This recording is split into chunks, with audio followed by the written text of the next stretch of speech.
Ayan, good morning Luzon, Visayas, Mindanao at sa buong mundo. Isang pinagpalang umaga. Good morning na po sa ating mga kapatid na maagang nagasing. Hallelujah. Bago tayo mag-umpisa, tayo po umawit sa ating Panginoon. Hantungan natin siya ng pag-ulit pagsamba sa umagang ito. Yes, Lord, Christ is enough.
Decided to follow Jesus, no turning back.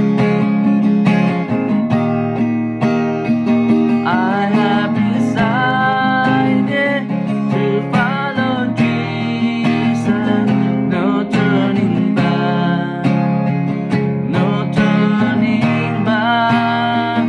I have decided to follow Jesus, no turning back.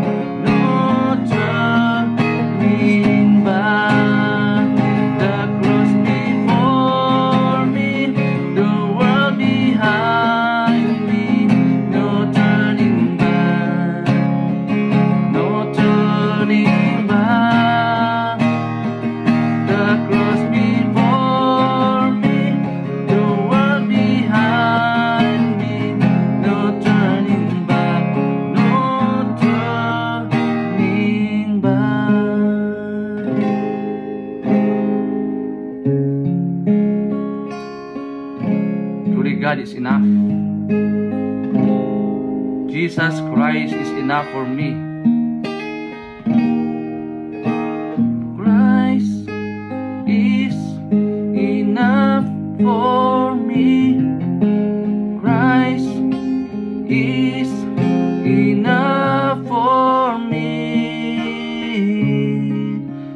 Everything I need in you. Everything I need. Thank you, Lord, that Jesus is enough. Jesus is enough. And everything I need is you, Jesus. Yes, Lord, purihin po kayo sa umagang ito. Dakilain ang iyong pangalan, Panginoon. Ikaw lamang ang maitaas, maluwalhati, mapapurihan sa umagang ito, Diyos. Father, I pray in the name of Jesus. Guide us, Lord. Protect us today in Jesus' name. And And we live unto you today, Lord, your word. Namin pong pagpupulay-bulayan sa magang ito, Panginoon. Ikaw pong maghari. Give us wisdom. Give us knowledge, Lord God. Apart from you, we are nothing, Lord God. Salamat po, Lord. Pinupuri ka namin. Pinapasalamatan sa pangalan ni Jesus. Amen and amen. Ayan, good morning na. Sa bawat isa sa atin, mga kapatid. Purihin nga po ang Panginoon sa umagang ito. So, natapos na po natin yung 9 fruit ng Banal na Espiritu. Yun po ay meron tayong bagong topics about pagiging all-knowing ng ating pong Panginoon. Tinatawag natin na omniscient. Omniscient, mga kapatid. He knows everything. Kaya nga, wala po tayong may tatago sa Panginoon. Meron ba tayong may tatago sa Diyos? Of course, not. Wala po, no? So sa Hebrews chapter 4 verse 13, nothing in all creation is hidden from God's sight. Everything is uncovered and laid bare before the eyes of Him to whom we must give an account. Sabi po ng Hebrews, walang nilalang na makakapagtago sa Diyos. Ang lahat ng bagay ay hayag at lantad sa kanyang paningin. At sa kanya tayo magsusulit ng ating mga sarili. Dito po ay in-emphasis ng nagsulat ng Hebrew na sa kanya tayo ay magsusulit sa lahat ng bagay, mga kapatid. No? Higit sa lahat yung ating sarili. Kaya ang tanong natin, mayroon ba tayong maitatago sa ating Diyos? Ang sagot ay wala, no? So ang ibig sabihin ng omniscient, mga kapatid, omni in Latin word means all and science means knowing. Kaya tinawag siyang all-knowing. So ano po ang concept po nito, mga kapatid, is the doctrine that God is fully knows everything in all things, both actual and possible, in one simple and eternal act. This means God never learns, forget, or discovers anything. His knowledge is infinite, immediate, and perfect. He knows the past, the present, and all the future without limitation. He sees the end from the beginning and understands every thought, motive, and outcome. His knowledge serve His wisdom, and His wisdom serve His perfect will. Omniscience, all-knowing. He knows everything. He knows fully. Infinite, sabi nga, mga kapatid.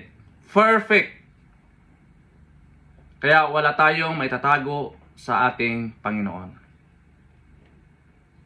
So ano po ang mga puntos natin sa umagang ito, mga kapatid? Number 1, God's knowledge is complete and perfect. God's knowledge is complete and perfect. He holds the future. He knows your present, your past, in your future.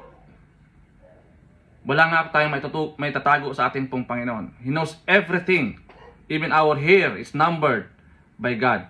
So sabi sa Matthew chapter 10, verse 29 to 30, sabi po diyan, hindi ba pinagbibili ng isang kusing ang dalawang maya?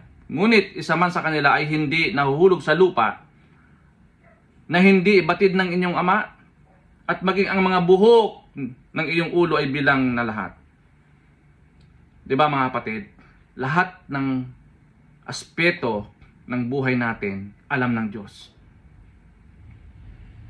Sabi nga sa binasa natin sa Matthew chapter 10, verse 29 to 30, yung mga maya, alam niya na kapag ang maya ay nahuhulog sa lupa, alam ng Diyos yun na mahuhulog siya.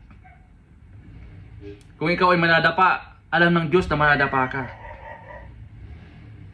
Walang sekreto sa Panginoon. Lahat ng bagay ay Kanyang nababatid. At ang maganda po dito, mga kapatid, kung ang mga maya ay iniingatan ng Diyos, pinoprovide ng Panginoon yung kanilang pangailangan, how much more tayo na tayo po mga tunay na anak ng Diyos, mga kapatid. Hindi niya ba ipagkakaloob lahat ng bagay na ito para mabigyan tayo ng kaganapan. No, magkaroon tayo ng makakain sa araw-araw. Binibigyan tayo ng ideas. Bibigyan tayo ng knowledge. Yan, mga kapatid. He knows everything. God's knowledge is complete and perfect. Wala na pong iba na perpekto kundi ang ating Panginoon. Number 2, God knows even the secret places of our heart. Kaya nga tayo po, bago tayo nag-uumpisa ng gawain, tayo po ay nagpapasiyasat sa Panginoon. Because God knows everything. Even in a deepest secret place of our heart, alam ng Lord. Kaya maganda na lagi tayo nagpapasiyasat sa Panginoon. Humihingi tayo ng kapatawaran sa ating pong Panginoon because He knows everything. Gaya po ng ating binasa sa Hebrews chapter 4 verse 13, nothing in all creation is hidden from God's sight. Everything is laid bare. Everything is uncovered before the eyes of Him whom we must give an account. Every single moment sa buhay natin, alam ng Diyos yan, mga kapatid. Kaya wala tayong magagawa, kundi humingi tayo ng tawad sa Panginoon. He knows everything, even the deepest places o secret places ng ating pong mga puso. Okay, number 3, God all-knowing is source of comfort. Dahil nga alam natin na ang Diyos ay alam niya lahat, He is omniscient. Alam niya lahat na nangyayari at mangyayari, no? Sa buhay natin, alam niya lahat. Kaya ito yung nagbibigay sa atin ng comfort, mga kapatid. Dahil He holds the future. Kasi ang tao madalas nag-aalala. Ano mangyayari bukas? Ano mangyayari sa darating? Kaya nga dapat yung confidence natin sa Panginoon Dahil siya naman ang may hawak, 'di ba, ng ating buhay. Sa may control ng lahat ng bagay, mga kapatid. Alam po niya lahat. Kaya nga, yung dependency natin sa Panginoon, mga kapatid, yung patuloy natin na pagtitiwala sa Kanya, iyon po nagbibigay sa atin ng kapanatagan, comfort, mga kapatid, no? Kasi ang nature ng tao, di ba? Madalas nag-aalala, no? Lalo na kapag may mga Jonah o kaya Judith. Yan, di ba? Madalas mag-aalala ang tao. Pero alam ba ng Diyos yun? Yes, alam ng Lord yan, mga kapatid. Hindi pa man natin sinasabi, alam na ng Diyos ang kalooban natin. Alam na ng Diyos yung laman ng puso natin. Kaya ipagkatiwala natin sa Panginoon ang ating sarili. Diba, mga kapatid? Napaganda po, no? It is a comforting promise ng ating pong Panginoon na ilagak natin sa Kanya ang ating mga kabalisahan at bibigyan niya tayo ng kapayapaan sa ating pong puso. Hallelujah. So, paano ba natin i-apply ang mga ito, mga kapatid? Number 1, confess your sins because nothing is hidden. Kaya po ng ating nabanggit kanina na lahat ng bagay ay alam ng Diyos. Wala nga tayong may tatago sa Kanya, mga kapatid. Likas lang tayo sa tao na ang tao po ay may pride. May pride po ang tao, no? Na kahit alam naman niya na siya ay nagkakasala o gumagawa ng kasalanan, hindi pa rin siya humingi ng tawad sa Panginoon. Nagkaroon na kasi ng callous heart yung kanyang pong puso, no? Nagkalyo na yung puso niya. Hindi na siya nakakaramdam. Ano po? So, kailangan natin humingi ng tawad sa Panginoon. Kasi alam ng Diyos, every single moment ng ating buhay, alam ng Diyos. Diba? Kaya nga, tayo po ay magsusulit sa Kanya. Lahat ng ating mga ginawa, sa takdang panahon, tayo po ay magsusulit sa Panginoon, mga kapatid. May grading system, no? May awarding sa kalangitan. Kung ano ang mga bagay na ginawa mo dito sa lupa.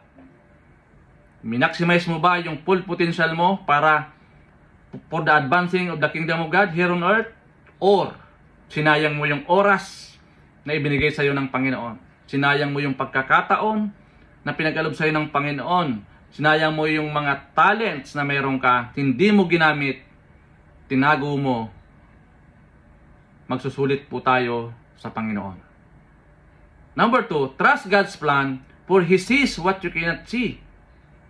Kaya nga yung hindi natin nakikita yan ng Panginoon. Sa Philippians chapter 1 verse 6, sabi po ni Paul, natitiyak kong ang mga mabuting gawang pinasimulan sa inyo ng Diyos ay Kanyang lulubusin hanggang sa araw ng pagbabalik ni Kristo.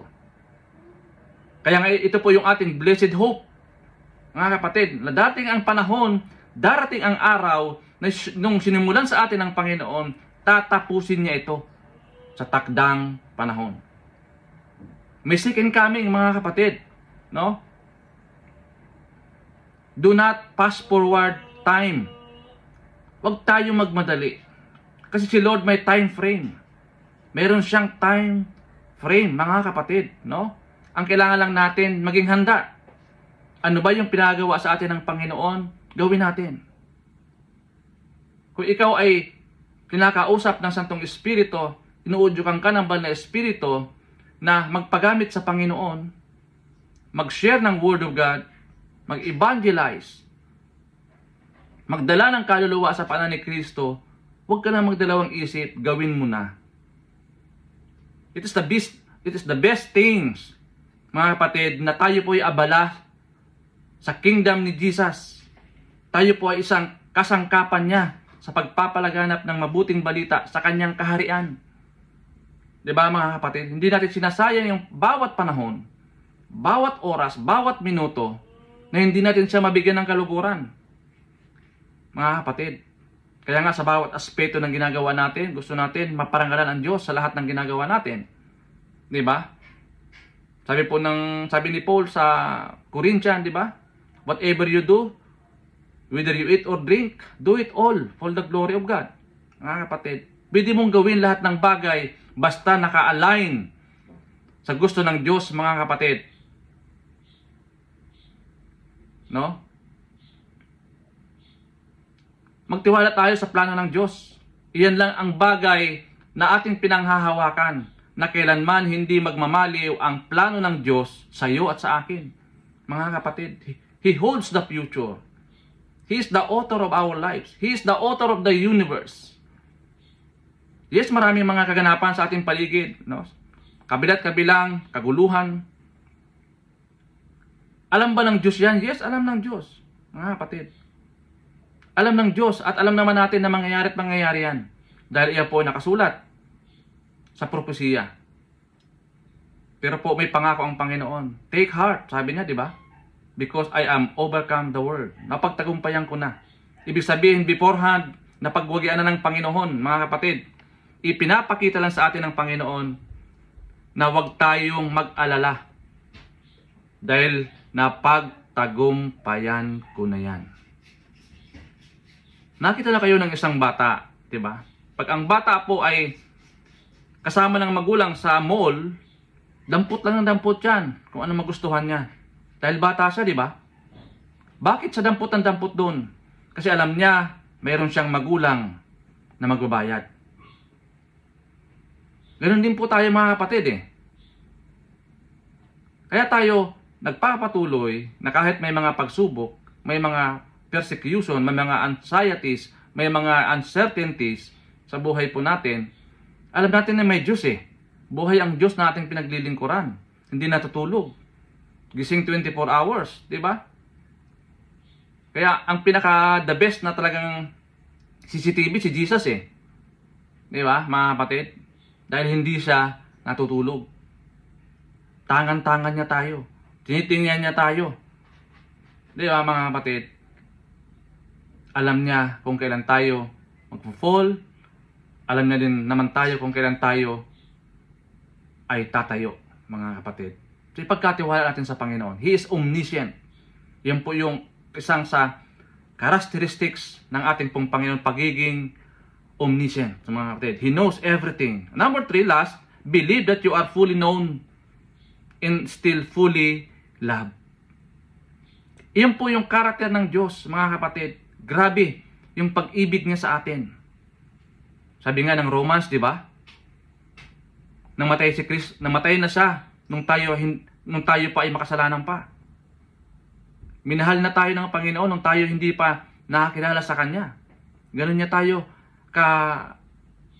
importante sa Panginoon, mga kapatid. Kaya nga, binigyan niya yung kanyang bugtong na anak na si Jesus. Na dapat tayo po ang mapako doon sa krus. Tayo po yung dapat magdusa doon dahil tayo nagkasala Pero dahil sa kanyang pagmamahal, pag-ibig, tinatawag natin unconditional love, agape kind of love, ibinigay niya, fully love. Hallelujah. Kaya sabi po ng Psalm 139 verse 14, sabi po ni David, I praise you because I am fearfully and wonderfully made. Your works are wonderful. I know that full well. Diba? Napakasarap, mga kapatid, na magtiwala, manatili sa presensya ng Diyos. Isang illustration dyan, mga kapatid, yung inahing, di ba ang inahin, no? Kapag umuulan, yung kanyang mga inakay, yung kanyang mga sisiw, nandoon sa kanyang ilalim ng pakpak. Sarap ng tulog ng mga anak ng inahing ito. Dahil siya ay nasisilungan ng kanyang malapad na pakpak. Di ba? Ganoon din po tayo, mga kapatid. Once na kay Kristo ka, may protection ka. May provision ka. At higit sa lahat, mga kapatid, He holds your life. He holds the future. Kaya huwag tayong mag-alala, mga kapatid. Huwag tayong mag-alala dahil alam ng Diyos ang kaganapan sa ating pong buhay. So, sa question to consider, how does the omniscience of God give us comfort? Paano tayo binibigyan ng kaaliwan ng Diyos yung kanyang pagiging all-knowing? It's a comforting, mga kapatid, that God controlled everything. Mga kapatid, kaya ipasakop natin, no? Pagkatiwala natin sa Panginoon ang ating pong mga buhay. Yan lamang po ang dapat natin gawin, no? Submit to God our whole being, no? Wala na dapat tayong pagdadalawang isip, no? O kaya pagre-rebelde sa ating pong Panginoon. Alam na natin, He is all-knowing. It's a more than CCTVs, mga kapatid. Lahat ng bagay, sabi nga, even our hair is numbered by Him. Alam niya kung alam niya na mahuhulog yung ibon, yung maya. Yun yung, mga kapatid, ibigay natin sa Panginoon yung ating mga sarili. Kaya napakalaga sa umagang ito, mga kapatid, na ito nga po ang inuuna natin, no? Magkaroon tayo ng devotion sa Panginoon. Unahin natin ang Panginoon bago tayo lumabas sa ating pong tahanan at makisalamuha o makipag-battle, no? Sa paligid, mga kapatid, punuin natin ng salita ng Diyos ang ating pong puso. Bigyan tayo ng wisdom ng Panginoon. Kapag tayo po ay sumuuna sa ating pong paglalakbay, no? Mayroon tayong bit-bit na pananggalang sa anumang trap ng kaaway at hindi tayo matatakot. Dahil kasama natin si Jesus, siya ang ating tagapagtanggol. Ayan. Marami pong salamat sa bawat isa na tumutok, no? Sa araw po nito. Purihin ng Diyos at mapagpalang umaga na sa bawat isa. Lord, ang dalangin ko, Lord, sa oras na ito, magkaroon po ito sa amin ng, Lord, enlightenment, encouragement, empowerment sa amin pong mga buhay, Panginoon, ang iyong salita. Na huwag kaming matakot. Pagkatiwala po namin sa iyong magpalang kamay, ang aming pong sarili, Lord, lalo tigit sa lahat, yung aming pong confidence, Lord God, sa iyo, Lord, na sabi po sa Philippians chapter 1 verse 6, that He who began a good work in you, it will carry it on completion until the coming of the Lord Jesus Christ. Tiyak, tagumpay, ang dala mo, Panginoon, sa aming buhay. Pinupuri ka namin, pinasalamatan sa araw po na ito. Lord, dakilaan ng iyong pangalan, ikaw pong maluwalhati sa buong maghapon. Pagpalaan niyo po ang aming pong sambahayan, Lord God, lahat ng aming gagawin ngayong araw, gawin niyo pong mapagtagumpay. Sa iyong mga palad, aming pong pinagkakatiwala. O Lord, lahat ng aming mga buhay, 10 ng aming pamilya, mga kaibigan namin na mayroon pong mga karamdaman ngayon, Lord, idampi mo ang iyong kamay, Lord, at ipadalo yung kagalingan nagmumula sa iyo, Diyos. Father God, salamat po. Wala nang pong puwang o room sa aming pong puso ang mga bagay-bagay na negatibo, mga walang kabuluhang pag-aalala na siyang naging trap ni Satan para kami hindi magpatuloy. Lord God, salamat po, nariyan po kayo. Yung pangako mo Panginoon sa amin that you will never leave us, you will never forsake us. Salamat po, Lord. Sa iyo lamang lahat ng papuri, pagluwalhati sa pangalan ni Jesus. Amen and amen. God bless po. To God be all the glory.